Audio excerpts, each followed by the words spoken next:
بسم اللہ الرحمن الرحیم۔ السلام علیکم۔ بخاری ٹاکس میں خوش آمدید۔ سپاہی مقبول حسین کی زبان سے نکلے ہوئے الفاظ دشمنوں کے ذہنوں پر ہتھوڑی کی طرح لگتے۔ آخر انہوں نے اس زبان سے بدلہ لینے کا فیصلہ کر لیا۔ انہوں نے سپاہی مقبول حسین کی زبان کاٹ دی اور پھر اسے 4x4 کی اندھیری کوٹھری میں ڈال کر مقفل کر دیا۔ سپاہی مقبول حسین نے 1965 سے لے کر 2005 تک اپنی زندگی کے بہترین 40 سال اس کوٹھری میں گزار دیے۔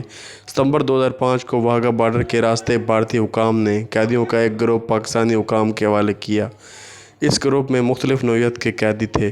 ان کے ہاتھوں میں گٹھڑیوں کی شکل میں کچھ سامان تھا جو شاید ان کے کپڑے وغیرہ تھے، لیکن اس گروپ میں 60-65 سالہ ایک ایسا پاکستانی بھی شامل تھا جس کے ہاتھوں میں کوئی گٹھڑی نہ تھی۔ جسم پر ہڈیوں اور ان ہڈیوں کے ساتھ چمٹی ہوئی اس کی کھال کے علاوہ گوشت کا کوئی نام و نشان نہیں تھا، اور جسم اس طرح مڑا ہوا تھا جیسے پتنگ کی اوپر والی کان مڑی ہوتی ہے۔ خضر و جھاڑیوں کی طرح سر کے بے ترتیب بال، جنہیں دیکھ کر محسوس ہوتا تھا کہ طویل عرصے تک ان بالوں نے تیل یا کنگھی کی شکل تک نہیں دیکھی ہوگی۔ اور دکھ کی بات کہ پاکستان داخل ہونے والے اس قیدی کی زبان بھی کٹی ہوئی تھی، لیکن ان سارے مصائب کے باوجود اس قیدی میں ایک چیز بڑی مختلف تھی، اور وہ تھی اس کی آنکھیں، جن میں ایک عجیب سی چمک تھی۔ پاکستانی حکام کی طرف سے ابتدائی کارروائی کے بعد ان سارے قیدیوں کو فارغ کر دیا گیا۔ سارے قیدی اپنے اپنے گھروں کو روانہ ہو گئے، لیکن یہ بوڑھا قیدی اپنے گھر جانے کی بجائے ایک عجیب منزل کی تلاش میں نکل کھڑا ہوا۔ کانپتے اور ناتواں ہاتھوں سے وہ ٹوٹے ہوئے الفاظ لکھ لکھ کر اپنی منزل کا پتہ پوچھتا رہا، اور ہر کوئی اسے ایک غریب سیل سمجھ کر اس کی رہنمائی کرتا رہا۔ اور یوں 2005 میں یہ بوڑھا شخص پاکستان آرمی کی آزاد کشمیر ریجمنٹ تک پہنچ گیا۔ وہاں پہنچ کر اس نے ایک عجیب دعویٰ کر دیا۔ اس دعوے کے پیش نظر اس شخص کو ریجمنٹ کمانڈر کے سامنے پیش کر دیا۔ کمانڈر کے سامنے پیش ہوتے ہی نہ جانے اس بوڑھے ناتواں شخص میں کہاں سے اتنی طاقت آ گئی کہ اس نے ایک نوجوان فوجی کی طرح کمانڈر کو سلوٹ کیا اور ایک کاغذ پر ٹوٹے ہوئے الفاظ میں لکھا، سپاہی مقبول حسین نمبر 335139 ڈیوٹی پر آ گیا ہے اور اپنے کمانڈر کے حکم کا منتظر ہے۔ کمانڈر کو کٹی ہوئی زبان کے اس لاغر، ناتواں اور بدحواس شخص کے اس دعوے نے چکرا کے رکھ دیا۔ کمانڈر کبھی اس تحریر کو دیکھتا اور کبھی اس بوڑھے شخص کو جس نے ابھی کچھ دیر پہلے ایک نوجوان فوجی کی طرح بھرپور سلیوٹ کیا تھا۔ کمانڈر کے حکم پر قیدی کے لکھے ہوئے نام اور نمبر کی مدد سے جب فوجی ریکارڈ کی پرانی فائلوں میں گرد چھاڑی گئی اور اس شخص کے رشتہ داروں کو ڈھونڈ کے لایا گیا تو ایک دل دہلا دینے والی داستان سامنے آئی، اور یہ داستان جاننے کے بعد اب پھولوں، فیتوں اور سٹارز والے اس لاغر شخص کو سلیوٹ مار رہے تھے۔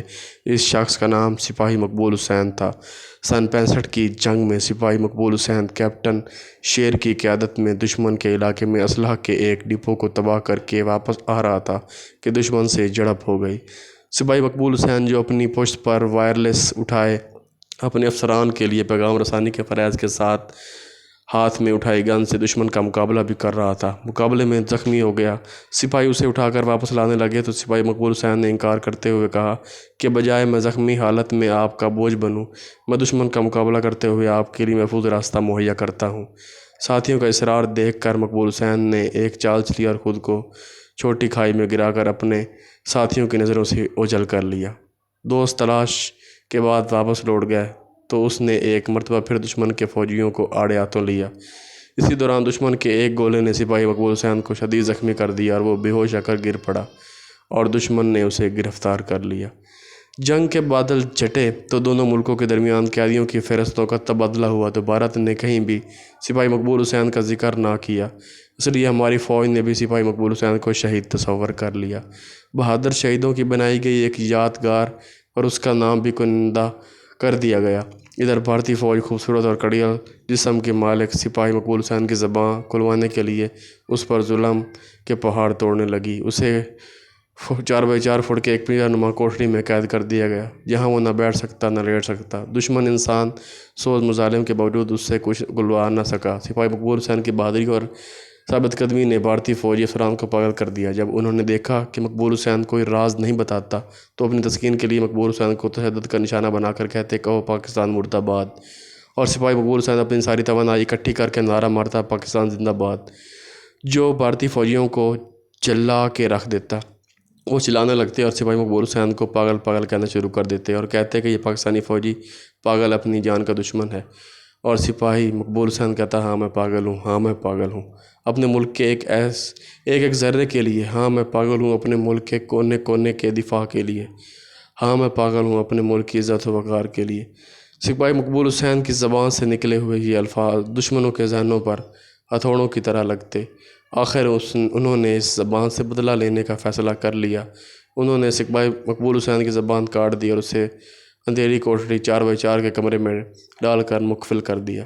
سپاہی مقبول حسین نے 1965 سے لے کر 2005 تک اپنی زندگی کے بہترین 40 سال اس کوٹڑی میں گزار دیے۔ اب وہ کٹی زبان سے پاکستان زندہ باد کا نعرہ تو نہیں لگا سکتا تھا، لیکن اپنے جسم پر لباس کے نام پر پہنے چیتھڑوں کی مدد سے 4x4 فٹ کوٹڑی کے دیوار کے ایک حصے کو صاف کرتا اور جسم سے رستے ہوئے خون کی مدد سے وہاں پاکستان زندہ باد لکھتا۔